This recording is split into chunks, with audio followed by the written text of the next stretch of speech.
السلام علیکم ورحمۃ اللہ وبرکاتہ۔ سوال آیا ہے صومالیہ سے، نام ہے ناصر۔ ان کا سوال یہ ہے کہ پرینگ صلاح ان فیشن کلوتھنگ۔ اچھا، ان کا سوال یہ ہے کہ کیا ڈیزائن والا جو کلوتھس وغیرہ ہوتے ہیں یا اسٹائل والا جو کلوتھس ہوتے ہیں ان کے ساتھ نماز پڑھی جا سکتی ہے؟ دیکھیں، جو نماز پڑھنے کی جو ایک بیسک ریکوائرمنٹ ہے وہ ہے، حدیث سے ہمیں پتہ چلتا ہے کہ ایک نیول سے لے کے نی تک کور ہونا چاہیے، لیکن this is the basic and the minimum requirement. لیکن اس کا مطلب یہ نہیں ہے کہ ہم ایک یا نکر پہن کے اس میں نماز پڑھنا شروع کر دیں جو نیول سے لے کے نی تک کور ہو، لیکن ایک منیمم ریکوائرمنٹ بتائی گئی ہے کہ اپنی شرمگاہ کو کور رکھیں اور نیول سے نی تک کور ہونی چاہیے۔ اچھا، اس کے علاوہ یہ ہے کہ آپ کا جسم جو ایک ریکمینڈڈ ہے، جو ایک ایکچولی یہ کہا جا سکتا ہے کہ اٹ از اوبلیگیشن ہے کہ جسم پورا کور ہو۔ ایک مرد کے لیے یہ ہے کہ اس کا جسم کور ہونا چاہیے، اور موسٹلی لوگ یہ بھی کہتے ہیں کہ ہاف سلیوز میں نماز نہیں ہوتی۔ دیکھیں، ہاف سلیوز میں بھی نماز ہوتی ہے، لیکن ڈیپینڈ کرتا ہے آپ کچھ ایسی سچویشن میں ہے جہاں پہ آپ پورے کپڑے نہیں پہن سکتے تو ٹی شرٹ میں نماز پڑھی جا سکتی ہے۔ فار ایگزامپل، اگر آپ جاب پہ ہیں، جاب پہ اگر آپ نے ٹی شرٹ پہنی ہے تو آف کورس نماز پڑھنے کی ریکوائرمنٹ یہی ہے، ہم منیمم ریکوائرمنٹ کور کر رہے ہیں، پوری کر رہے ہیں، لیکن اس کے علاوہ ہم جتنا زیادہ اپنے آپ کو کور کریں گے وہ اللہ کی نظر میں اتنا زیادہ بہتر ہوگا۔ اور ایک عورت کے لیے یہ ہے کہ صرف اس کا فیس اور اس کے ہاتھ اور پیر جو ہے یہ ہم لوگ کھلا چھوڑ سکتے ہیں، یہ خواتین جو ہیں یہ کھلا چھوڑ سکتی ہیں، doesn't has to be covered. لیکن اگر پبلکلی ہے، پبلکلی میں ایک خواتین کو یہ کہا جاتا ہے کہ جتنی زیادہ میکسیمم کور رکھیں گے اتنا زیادہ بہتر ہے۔ لیکن اگر اکیلے میں نماز پڑھ رہی ہے تو اس کے لیے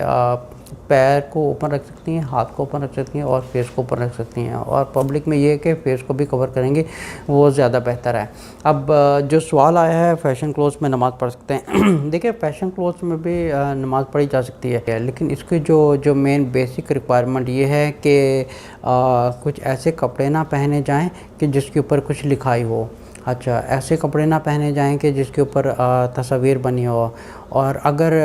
مسجد میں نماز پڑھ رہے ہیں جس کے اوپر کچھ اٹریکٹنگ والی چیزیں ہیں، آپ سمجھیں کہ ایسے اگر کپڑے پہنیں گے جو پیچھے لوگ نماز پڑھ رہے ہیں ان کی جو اٹریکشن ہوگی وہ آپ کے کپڑوں کی وجہ سے وہ پیچھے والے اٹریکٹ ہوں گے اور ان کی نماز خراب ہوگی۔ تو جتنے زیادہ ہو سکے آپ نماز میں جو ہے ایک سادے سے سمپل سے کپڑے پہنیں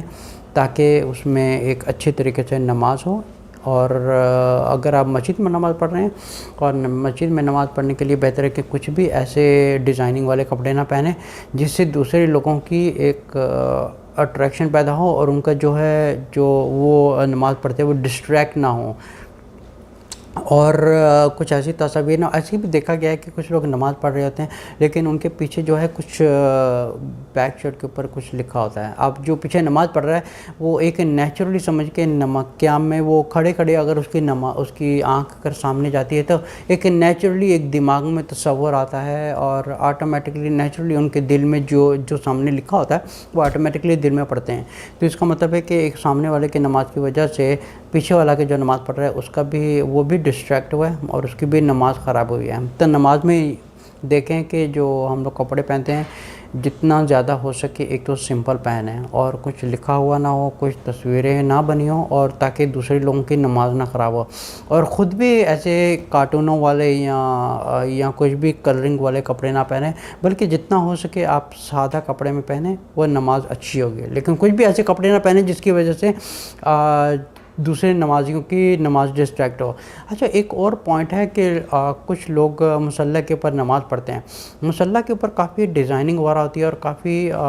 تصاویر وغیرہ بنی ہوتی ہیں۔ اس میں بہت لوگوں کی نمازیں خراب ہوتی ہیں کیونکہ جب وہ سجدے کی طرف پہ نظر رکھ کے نماز پڑھ رہے ہوتے ہیں تو ان کے دماغ میں جو ہے ایک تصورات اور امیجنیشن چلتی رہتی ہیں۔ تو بہتر ہے کہ ہم لوگ جس مصلی کے اوپر نماز پڑھ رہے ہیں وہ جتنا سادہ ہوگا اتنی ہی ہماری نماز زیادہ اچھی ہوگی۔ اگر جتنی زیادہ ڈیزائنیں مصلی کے اوپر بھی ہوتی ہے، تصاویر بنی ہوتی ہیں، ڈیزائننگ بنی ہوتی ہے، ایسے مصلی کے اوپر نماز نہ پڑھیں اور اس کو ایوائڈ کریں۔